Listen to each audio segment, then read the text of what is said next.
lose a game with Draven earlier in the week. And I think this means that Heretics need to be looking for something a little bit out of left field. You've got to look for something like a Rakan that can roam early, that can get kills in lane potentially as well. Patrick and Targamas, they've got the cleanse and the ignite on the side of Heretics.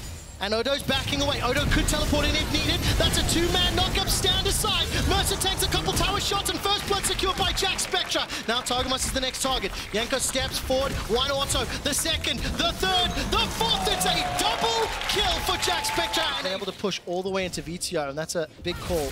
My Cocoon is all of a sudden going to land. Ruby's getting burnt. Shockwave onto 3, but there's not enough damage to follow it up.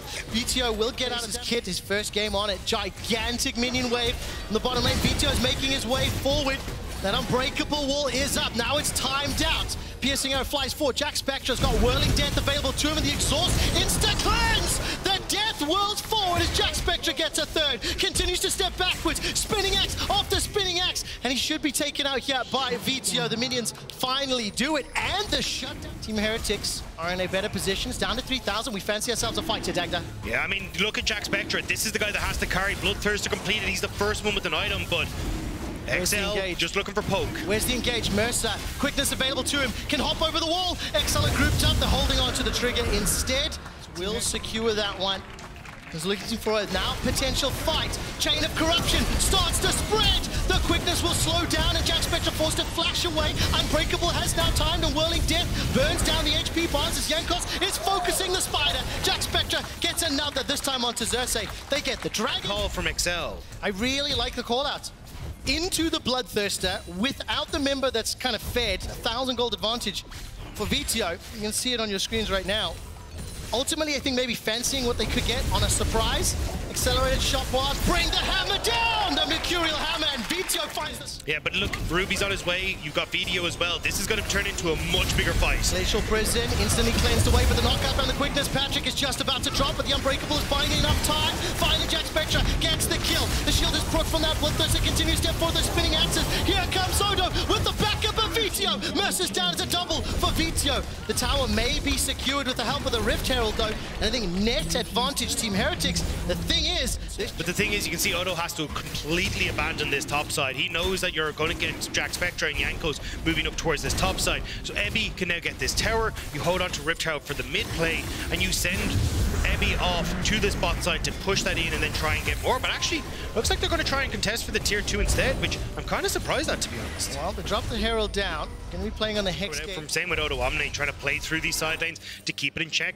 You can see Ruby's just doing a... Ooh, hang on. Well, there's the flash away. Patrick fires the Chain of Corruption. Will not work. Odo's already channeled. Call of the Forge God, and Mercer rolls to run for his life. Flashes underneath the tower. Jack Spectra using Spinning Axe after Spinning Axe, backed up by a Glacial Prison. He gets another, the 6th of the game. Xerxes forced to flash away to safety. The Shockwave is gigantic from Ruby, trying to set up more. Poke doesn't matter if you cannot stand your ground. And Heretics find 2 kills, and they get some damage on this tower. But take a look at VTO. Not done yet. Accelerated Shock Blast. Well, the pressure on Targamas is huge because that shield does not last long enough. Stand aside, finds 2, buying some time. Xerxes is able to at least get away for now, but Targamas left inside of the jungle. Kill another one secured to Jack Spectra. So many of them donated. 8 kills for Heretics. All 8 of them on Draven. It doesn't really get much better than that. No, and I mean, I think this is showing a very different style for Heretics, because when we looked at it, it's actually been the gold that Jack Spectra has been massively behind him, like 1.8k when we look at the 14-minute mark. But we're going again. Look at that. Yankos has found VTO. Prison into Shockwave, and Mercer's able to fly to safety.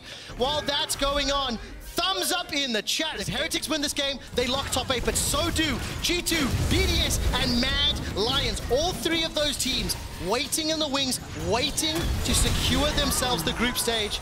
It's being led by Jack Spectra. It's a 7. But you can take the big purple worm just after the 20-minute mark, you might as well. Well, VTO can shoot some fish in a barrel. Teleport's available to him. Has been channeled. He has arrived.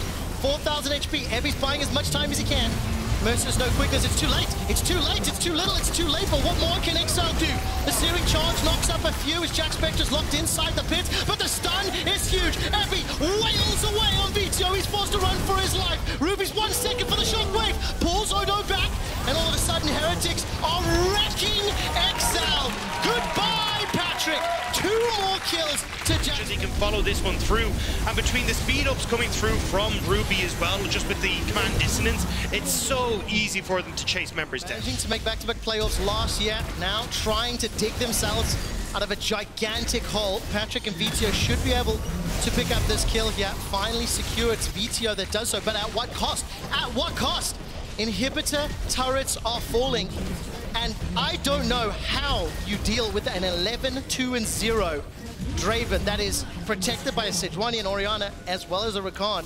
What you're supposed to do? Nothing works here. Your engages don't work. You don't have enough poke. You don't have enough wave clear. And now with the Baron minions there as well, like they're just desperately trying to get whatever they can. They say 1 and 8. If that is the decider for 8, they will play that game.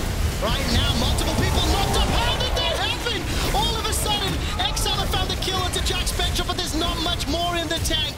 Odo is dropped low. Xerxes and Target must run for their lives. The wombo worked for 1 onto Jack Spectra. They found a second onto Mercer. The tower finally falls, and Abby's looking to chase down Xerxes and Targamas. 2 members of XL running for their lives. The inhibitor will be the focus. A last-ditch effort. They get a few kills, but not much more. But they might get a couple of towers here. They will get the inhibitor at least on the way out, but XL will hold on to a little bit more. Ebby going to jump away as well, but it's just nowhere near close enough. And you can see how that comp could have functioned had they not been 10,000 gold down at 20 minutes, right?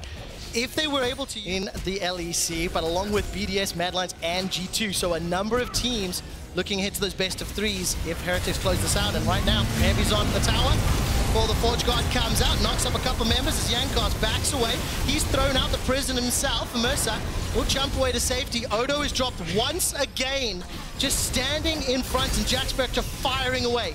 Maybe he's trying to usher these minions forward. Super's in the middle lane, Super's in the bottom lane. Inhibitor taking top lane. Dagda, this is a League of Legends by the numbers. I mean, it's League of Legends by unfair numbers as well. They're winning 4 versus 5s. Ebby's just killing your Nexus turrets.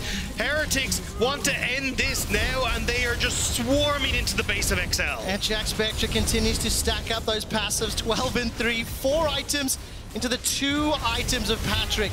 So you'll have 3 items of VTO. The Nexus turret has fallen. Shock Blast doing some work, but simply not enough. Shockwave is still available for Ruby as the final Nexus turret falls. Focusing onto the Nexus. Repelling up from Xerxes, dropping down. Evie gets a 2-man stun.